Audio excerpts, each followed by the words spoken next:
पतियों से, परिवार से। एक दिन दुकान भी थोड़ा जल्दी से मंगल कर दो, थोड़ा दुकान 6:30 पे बंद कर कर मंगल कर कर आओ। आज दोनों बैठकर, तुम साल भर भले दुकान 10 बजे रात्रि तक खोलो, पर एक दिन सावन की शिवरात्रि के दिन दोनों जोड़े से बैठेंगे, परिवार के साथ बैठेंगे, शिव जी को निमंत्रण देंगे अपने घर में जाकर। 365 दिन में से केवल एक दिन आप सावन की शिवरात्रि का मेरे साथ बैठकर शंकर जी का पूजन करो।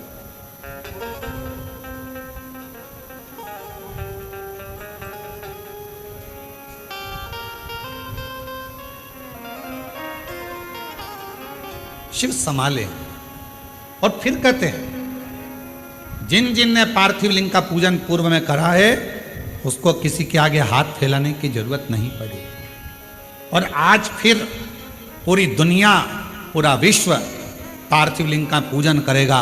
और अगले साल तक तुम भी अंदाजा लगा कर देखना कि तुम्हारे को किसी के आगे हाथ नहीं फैलाना पड़ेगा। शिव देव, शंकर देव, बस उसको विश्वास के साथ में भजो, उसको भरोसे के साथ में भजो। और जब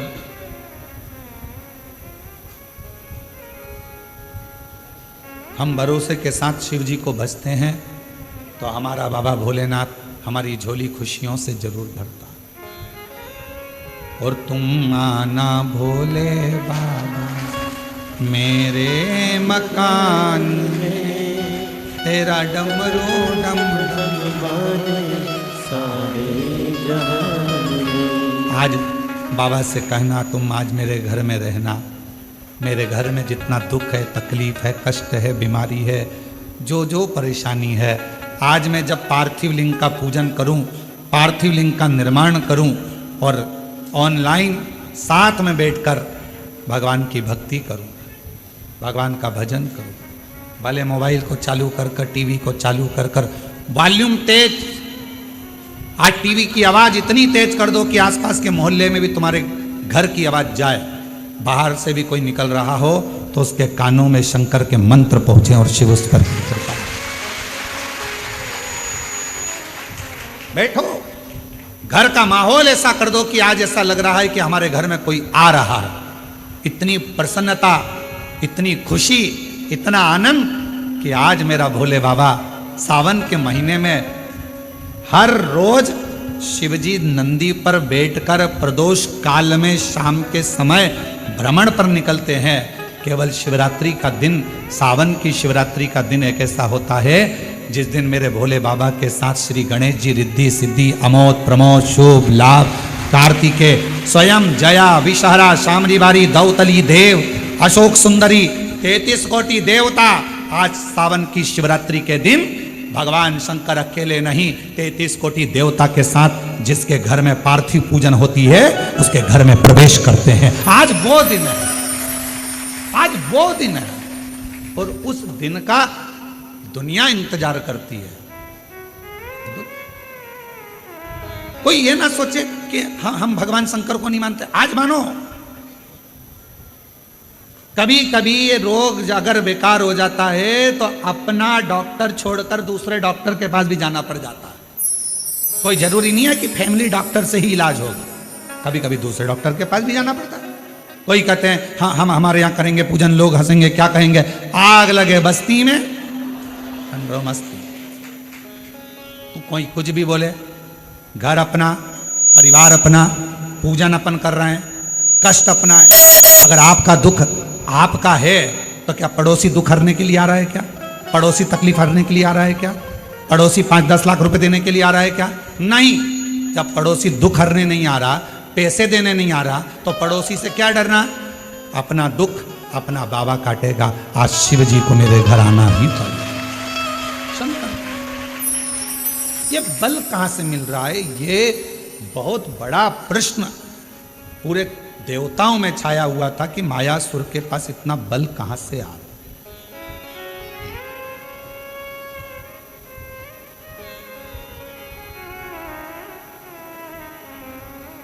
और गुप्ता बहन जी, कल आप नहीं आई थी तो आपकी बेटी हैं, तो हमने उनसे कहा था क्यों नहीं आई, तो कहा थोड़ा स्वास्थ्य नरम गरम चल रहा है। तो हमने कहा उनसे कहना कि कथा में आएंगी तो बल अपने आप मिल जाएगा, चिंता ना करें। ये शिव की उदारता है जो भगवान शंकर आपको बुला लेता है। तो हम कहें ये बल अंदर से प्राप्त शिव देता है। और आपकी बेटी को भी धन्यवाद है जो पूर्ण तरह से आपको हाथ पकड़ कर लेकर आ जाती है। साधु का ये बल है हमारे भीतर।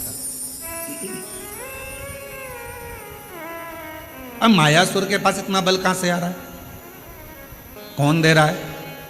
तब देव ऋषि नारद को लगा कि मैं जाकर मालूम करूं कि इतना बल कहां से है। कहां से? नारद जी को मालूम नहीं पड़ा, पर्वत मुनि को मालूम नहीं पड़ा, 33 कोटि देवता ने सब आपस में बात करी, क्या तुमने वर दिया, तुमने वर दिया, तुमने वर दिया? नहीं, हमने नहीं दिया, हमने वर नहीं दिया। क्या तुमने बल दिया? नहीं। अच्छा बोलो, ईमानदारी से बताओ, तुम्हारा बेटा बाजार में जाकर 10 रुपए की फुल्की खा रहा है और किसी ने आकर तुमको बता दिया कि इसने 10 रुपए की फुल्की, चाट, पानी पतासा, गोलगप्पा, चाउमीन, बर्गर 10 रुपए का खाया। वो घर आया, तुमने पूछा कि नहीं पूछा?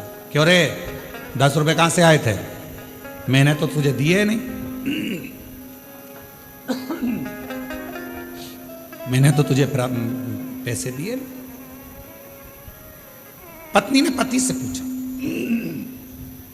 क्यों, क्या तुमने दिए? नहीं। क्यों बड़ी भाभी, आपने 10 रुपए दिए क्या? नहीं। जीजी आपने? नहीं। देवर जी आपने? नहीं। जेठ जी? नहीं। पर बिना 10 रुपए के तो ये गोलगप्पा नहीं खा सकता। अब 10 रुपए इसके पास आए कहां से? मतलब कहीं ना कहीं से 10 रुपया तो मिला है। मायासुर के पास में इतना बल कहीं ना कहीं से तो आ रहा है। ना इंद्र ने दिया, ना भगवान ब्रह्मा जी ने दिया, ना विष्णु जी ने दिया, ना शिव जी ने दिया, ना देवी ने दिया, ना देवता ने दिया, ना गणेश जी ने दिया, ना 33 कोटि देवता ने दिया। फिर ये बल आया कहां से? आया तो है, कहीं ना कहीं से तो प्राप्त हुआ। कहां से आया? बेटे के पीछे मां लग गई, 10 रुपए आए कहां से? आए कहां से? 10 रुपए आए कहां से? 5 दिन, 10 दिन, 15 दिन, 20 दिन, 1 महीना, 2 महीना छुपती। अब 20 दिन के बाद, 25 दिन के बाद जो मां थी उसकी बहन आई और आकर बैठी और बैठते बैठते बात निकली कि कमलेश तो अपने दोस्तों के साथ मेरे यहाँ आया था और इतना प्यार करा ना, मैंने उसको मासी मासी कह रहा था और फिर जाने लगा तो मैंने उसको 10 रुपए दिए थे कि ये 10 रुपए तू रख ले। ये 10 रुपए माँ को मालूम पड़ गया। अब बुद्धि में आया 10 रुपए तूने दिए थे। हम पूरे घर से पूछ लिए कहां से आए, मायासुर के पास इतना बल कहां से आया, सबसे पूछ लिया। आखिरी में तुम रुका जी के पास जाकर पूछा कि ये मायासुर के पास इतना बल आ कहां से रहा।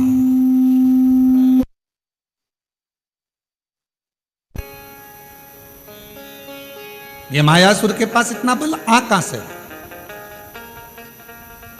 तब तुम रुका जी ने कहा, अगर कोई देवता बल नहीं दे रहा, कोई देवता कुछ प्रदान नहीं कर रहा, कोई देवता बल नहीं दे रहा, कोई देवता कुछ प्रदान नहीं कर रहा, कोई देवता यदि कुछ दे नहीं रहा, तो इतना बल कहां से आ रहा है? तुम रुका जी ने कहा, जरूर या तो ये मायासुर असुर है, राक्षस है, ये फूल वाले पेड़ के पास तो जाएगा नहीं, ये जाएगा कांटे वाले पेड़ के पास। तो या तो ये समी के वृक्ष के नीचे बैठ गया या फिर ये बेलपत्र के वृक्ष के नीचे बैठ गया। पीपल के वृक्ष के नीचे बैठेगा नहीं क्योंकि इसको मालूम है कि देवताओं का वृक्ष है, बट वृक्ष देवताओं का है। ये तो कांटों के पास रहता, असुर प्रवृत्ति का है ना, राक्षस प्रवृत्ति का है, तो ये कांटों के करीब में रहे। पता करो, जरूर या तो बेलपत्र के वृक्ष के नीचे बैठता होगा या शमी के वृक्ष के नीचे बैठता होगा। अब देव ऋषि नारद ने मालूम करना प्रारंभ करा और मालूम करते करते आखिरी में ये देखा गया कि शमी के वृक्ष का एक वन था, उस वन के नीचे मायासुर अपना एक सिंहासन लगाकर बैठता था और उस वृक्ष के नीचे बैठा अलमस्ती में, आनंद में अपने जीवन को जी रहा था। कुछ नहीं करता, ना तप, ना साधना, ना व्रत, ना उपास, तो भी उसके पास बल आ रहा था। तुमरुका जी ने कहा बस यही शमी वृक्ष की छांव इसको इतना बल दे रही है कि ये देवताओं से भी भिड़ने को तैयार हो जाता है। ये शमी वृक्ष की छांव, शमी वृक्ष की छांव इसको बल दे रही है, जो ये देवताओं से भी भिड़ने को तैयार हो जाता।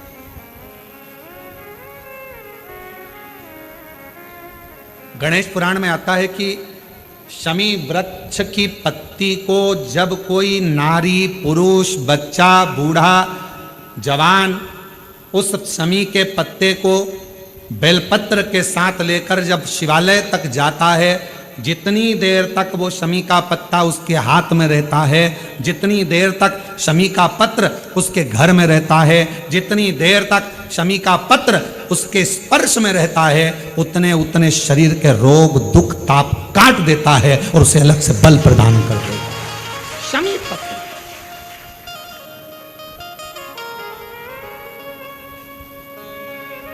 जब व्यक्ति का विल पावर डाउन होता है ना, उसको लगता है ये होगा कि नहीं होगा, होगा कि नहीं होगा, उसको 5 मिनट शमी वृक्ष के नीचे चले जाना चाहिए, 5 मिनट, इससे ज्यादा नहीं, या शमी की पत्ती को रख लेना चाहिए। पहले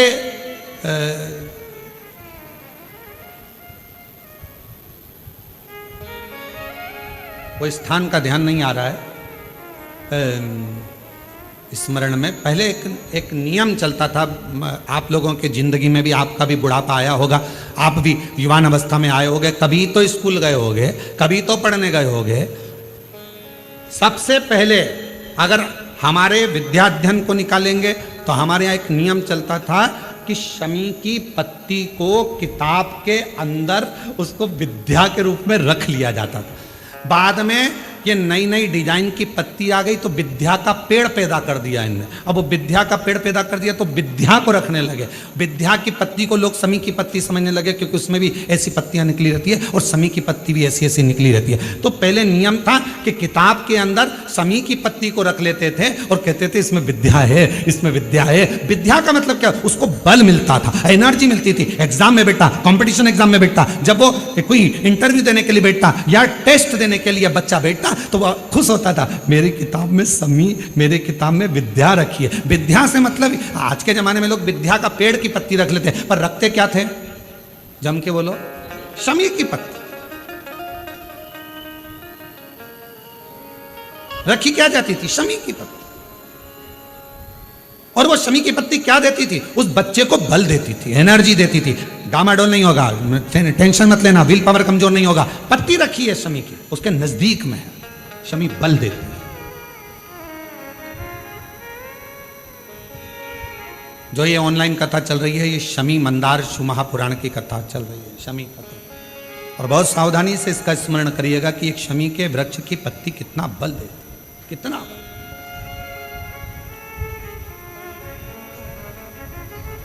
शायद आप लोगों में भी कोई ना कोई तो ऐसा होगा जिसने बचपन में विद्या की पत्ती रखी होगी। वो विद्या की पत्ती बाद में आई होगी, पहले थी वो शमी की पत्ती। कौन कौन ने रखी? जरा हमने तो रखी, हमने भी रखी। वो पत्ती तोड़ कर रख लेते थे, उसमें विद्या बढ़ेगी, विद्या बढ़ेगी। विद्या बढ़े मतलब बल बढ़ेगा, अपने अंदर एनर्जी आ, बल। अब उसको लोग आजकल विद्या की पत्ती अलग से आने लगी तो लोग उसको विद्या की पत्ती तोड़ने लगे, नहीं तो रखते थे वो शमी की। और मैंने तेरे ही भरोसे बाबा, तेरे ही भरोसे हवा बिच उड़ती जवानी बाबा डोल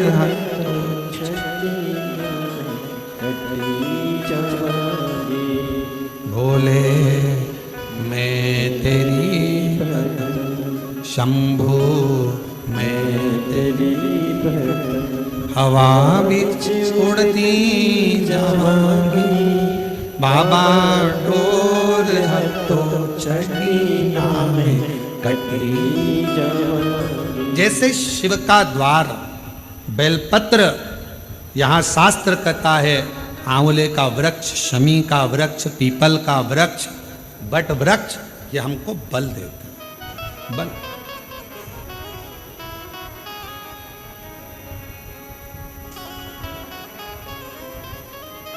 भीतर से एक एनर्जी अपने आप। एक पत्र आया है, उस पत्र में उन्होंने कहा, अच्छा पत्र है,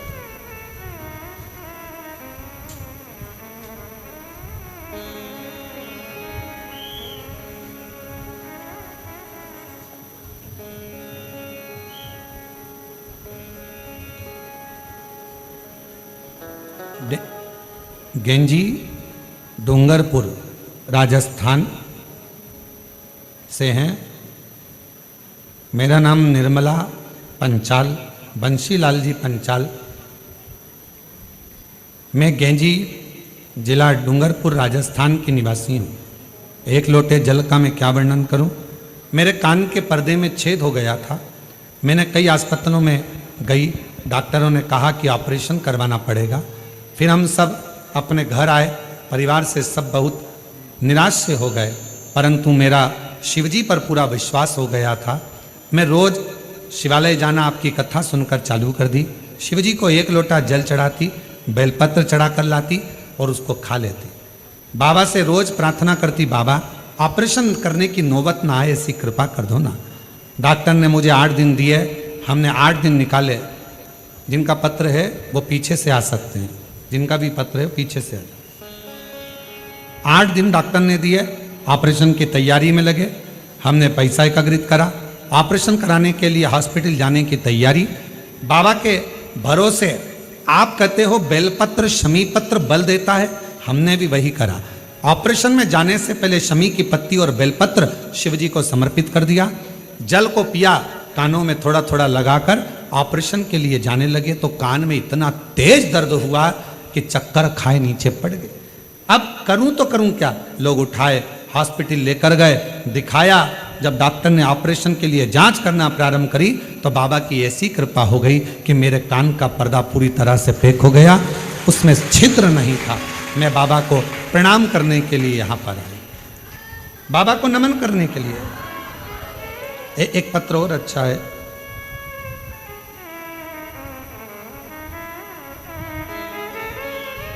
मेरा नाम स्वाति अग्रवाल है, मेरे पति का नाम श्री पंकज अग्रवाल है। मैं पुल पहाड़ महोबा उत्तर प्रदेश की रहने वाली हूँ। कहीं बैठी हो तो बेलपत्र लेने के लिए आ सकती हूँ। सन 2022 में अचानक से पेट में तकलीफ हुई, तब मैंने झांसी में डॉक्टर को दिखाया। तो डॉक्टर को दिखाने पर उन्होंने मेरे पेट का जांच कर कर बताया कि मेरे पेट में गांठें हो गई हैं और ऑपरेशन के लिए बोल दिया। तब मैं बहुत घबरा गई, और भी डॉक्टरों के पास दिखाने के लिए गई तो उन्होंने भी ऑपरेशन का कह दिया। मेरी माता टीवी पर आपकी कथा सुनती हैं, उन्होंने कथा सुनते सुनते मुझे फ़ोन कर कहा, तो चिंता मत कर, तू भी सीहोर वाला महाराज की कथा सुनना प्रारंभ कर, शिव पुराण की कथा सुन और एक बार सीहोर जाकर कंकर शंकर का पूजन कर। हम लोग 2022 में दर्द हुआ, हम लोग पूजन पाठ में लग गए और 2023 में हम लोग रुद्राक्ष महोत्सव में यहाँ पहुँच गए। बाबा से विनती करी, यहीं पर बैठ प्रणाम किया, रुद्राक्ष लिया, कंकर शंकर पूजन करी और उस रुद्राक्ष को ले जाकर तांबे के कलश में गलाकर उसका पानी शिवजी पे चढ़ाकर पीना चालू करा। बाबा मेरा ऑपरेशन के लिए फिर मेरे पेट में दर्द हुआ, हम फिर पहुँचे, डॉक्टर को दिखाया, गांठ गली नहीं थी। पुनः फिर शिवजी के मंदिर जाना, झाड़ू लगाना, पोछा लगाना, शिवजी पर रुद्राक्ष का जल चढ़ाना, उसको पीना चालू करा।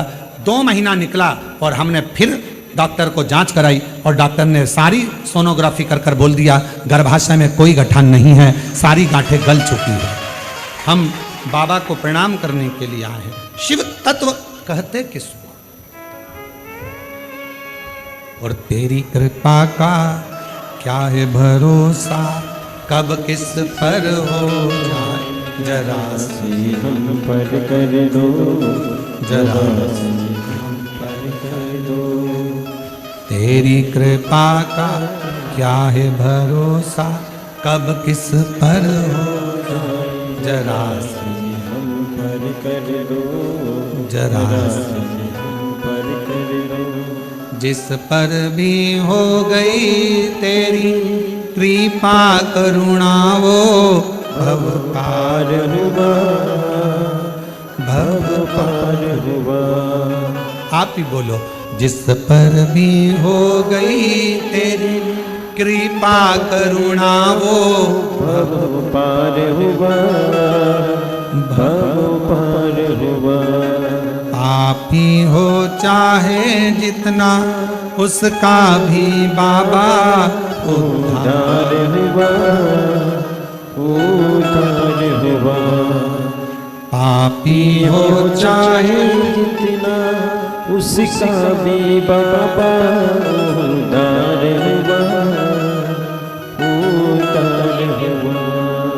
गिद्ध मिल कणिका जैसे अब ठीक है। मन को भावे जरा से। स्वाति जी अग्रवाल, जिनके गर्भाशय में पेट में गट्ठाने हो गई थी और ऑपरेशन का डॉक्टर बोल दिए थे, इन्होंने एक लाइन लिखी है, गुरुजी हम हर 6 महीने में कुबेरेश्वर धाम आ जाते हैं बाबा को प्रणाम करने के लिए, बाबा को नमन करने के लिए। इतना विश्वास है इस कुबेरेश्वर धाम पर गुरुदेव, यहाँ आकर केवल हम बाबा से कंकर शंकर पूजन करते हैं और बोलते हैं, और बाबा अपनी बेटी को कभी खाली नहीं भेजते हैं, मेरा भंडार फिर भर दे। हर 6 महीने में हम यहाँ पहुंच जाते, हर एक विश्वास जागृत हो, भरोसा जागृत।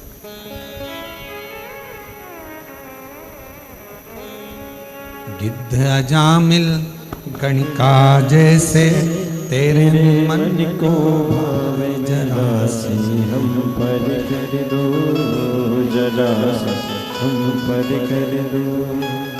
तेरी कृपा का क्या है भरोसा, कब किस पर हो जाए जरा से हम पर कर दो, जरा से हम पर कर दो।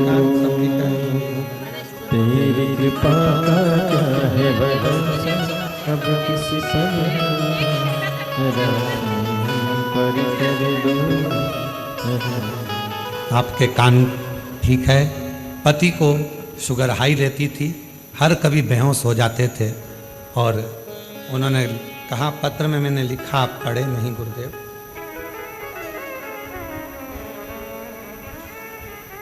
हम पढ़ नहीं पाए थे। हमारे पतिदेव को भी शुगर की बीमारी थी, किसी भी समय शुगर हाई होकर बेहोश हो जाते थे, कहीं पर भी गिर जाते थे, चाहे दिन में 4 बार हो 8 बार हो दिन।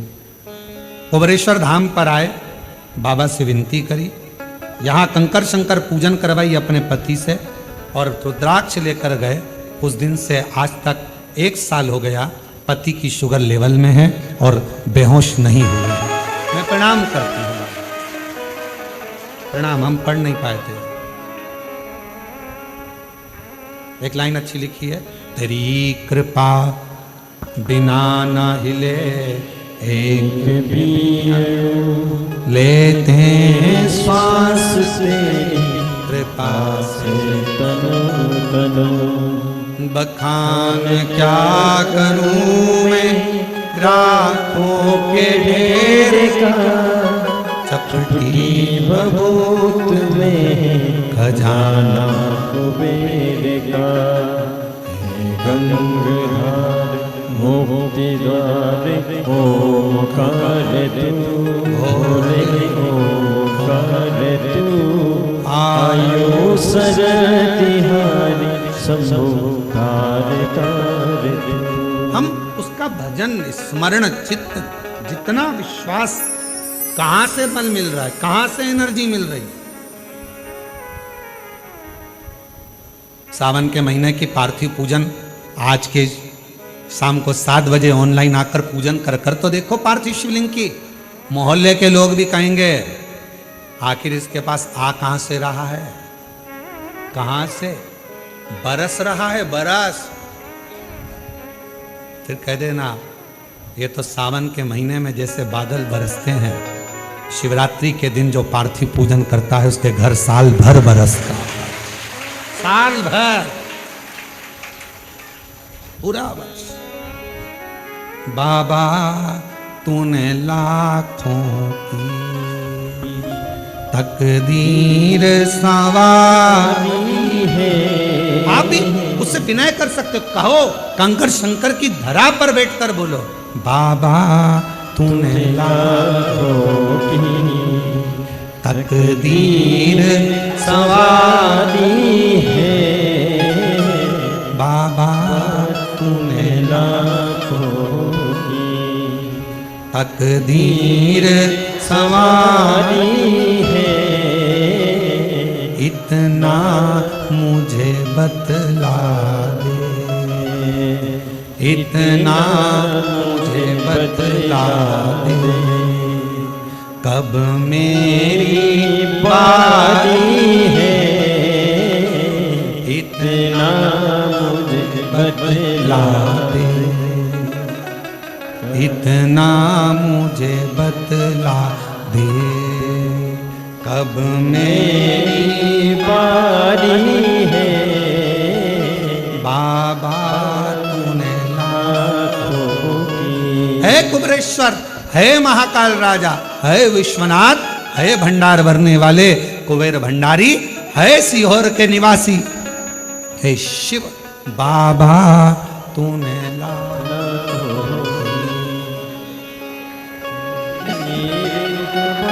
की है।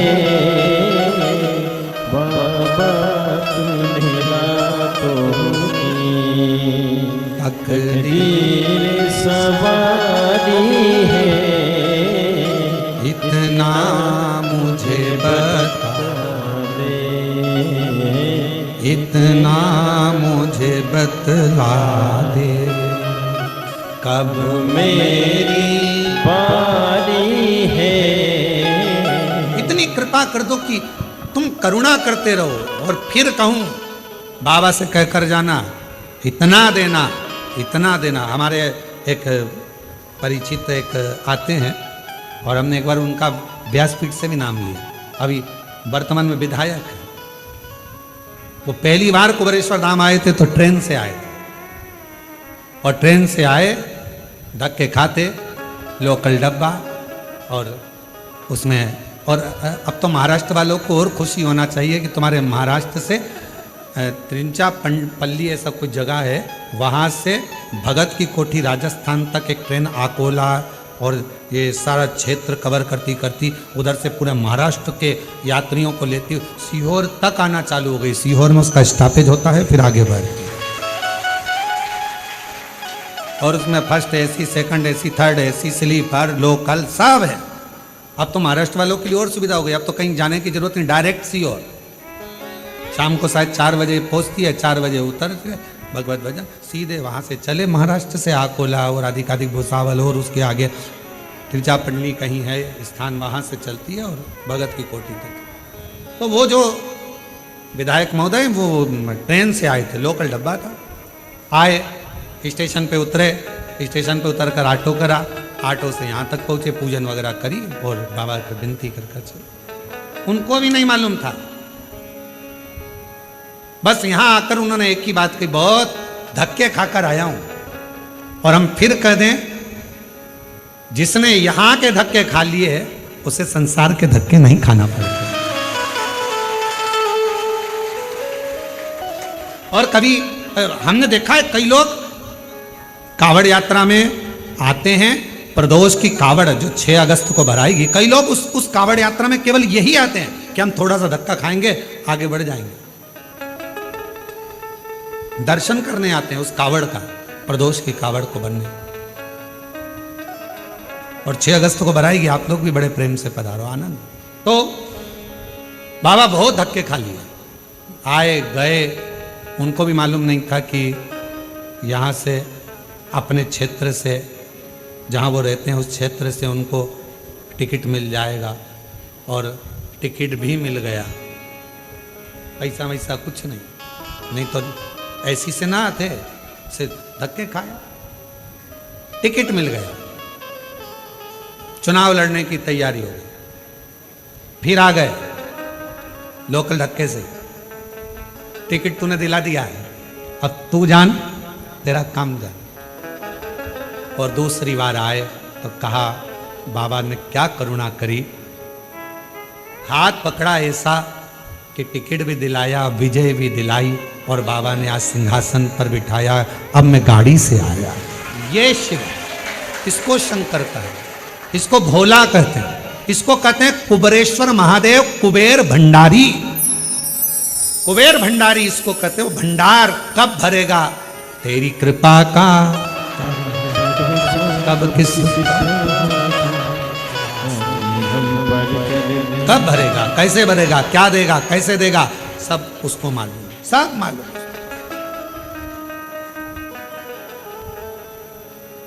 उसके हाथ में सारा। एक बहन ने पत्र में लिखा, मेरा लड़का 12वीं पास हुआ और उसने कहा, मम्मी क्या मेरी नौकरी लग सकती है? तो माँ ने कहा कि अभी तो तूने 12th तक क्लियर करा है, अभी कहाँ तेरी नौकरी लग जाएगी? तू ही तो कहती है, सीहोर वाला महाराज कहता है जो मांगोगे वो मिल जाएगा। तो क्या 12वीं के बाद नौकरी नहीं मिल सकती? देखो जरा आजकल की औलाद कैसी झगड़ती।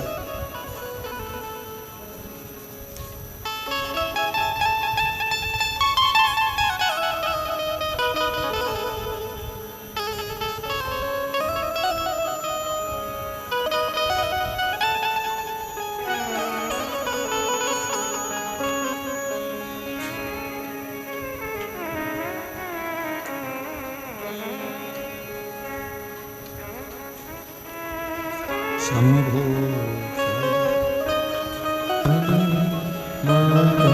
घड़ी दुख काटो, दया करीन दर्शन आपो। शंभो शरणे पड़ी माँ घड़ी रे घड़ी दुख काटो। सिमरन, पति का नाम हरविंदर सिंह, छोटे से कस्बे गांव मीरपुर की रहने वाली हूं, वहां से आई। गुरुजी, शरीर में परेशानी रहती थी, गांठ हो गई थी, डॉक्टर ऑपरेशन का कहे थे, पर एक दिन मेरी मौसी जी ने, मेरी सास ने टीवी पर देखा और कहा कि तू एक बार सिमरन सीहोर जा, या फिर वो प्रदीप मिश्रा कथा कहते हैं ना, उनके पंडाल में जा। मैंने बाबा से अपने पंडाल में बैठकर भटिंडा की कथा सुनी, बाबा से विनती करी, मेरे शरीर में गांठ है, डॉक्टर हर कुछ कह रहे हैं, आप उस गांठ को मिटा दो, कोई बड़ी बीमारी ना हो, कृपा कर दो। बाबा, मेरा बेटा भी 12वीं पढ़ रहा है, उसने कहा है क्या 12वीं पास होने के बाद नौकरी लग सकती है? मैं अपने बेटे को कही कि सीहोर वाला बाबा कहता है कि सब कुछ देता है बाबा भोलेनाथ, तो मैंने तो कह दिया था, पर अब तू संभाल लेना। बाबा, 9 मार्च 2025 को पंडाल में बैठकर कथा सुनी और बाबा की कृपा से दूसरी बार जांच कराई, मेरी गठाने गल चुकी थी। गुरुदेव, मैं बाबा से क्या कहूँ, मेरे बेटे ने जब 12वीं का एग्जाम दिया, उसका 84% भी आ गया, पर उसकी एक ही शर्त थी कि तुम कहती हो कि सीहोर वाला महाराज कथा कहता है और पंडाल में जो मांगो वो मिलता है। मैंने अपनी नौकरी मांगी है, और गुरुदेव आज मैं बाबा को धन्यवाद देने के लिए आई हूँ कि मेरा बेटा 12th में पास हुआ और बाबा ने उसकी जॉब लगवा दी, उसकी गवर्नमेंट जॉब मेरे बाबा ने दिलवा दी। ये शिव है, ये शंकर है, इसको ओघड़ी कहते हैं, इसको शिव कहते हैं।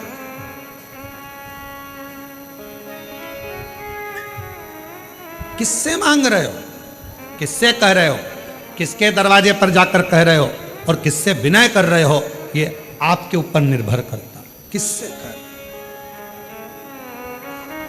बाबा तूने लाखों की, शंभू तूने लाखों की तकदीर संवारी है।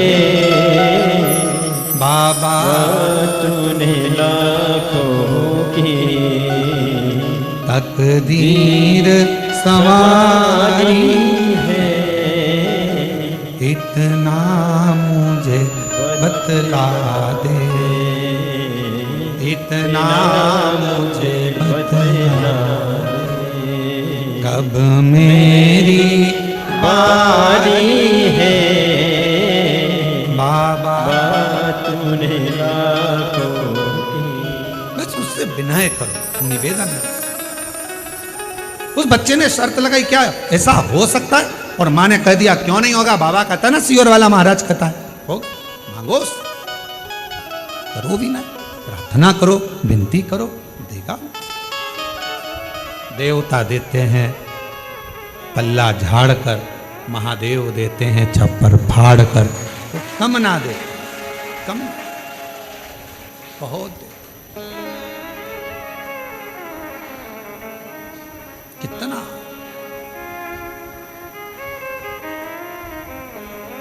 कल के पत्र में, अगर वो माता बैठी हो, पत्र हमको ढूंढना पड़ेगा। कल के पत्र में एक पत्र था, एक लड़की है जिसको शुगर की बीमारी है और शुगर 600 है। कहीं बैठी हो, या तो हमको पत्र ढूंढना पड़ेगा इतने सारे पत्रों में। तो 600 शुगर रहती थी।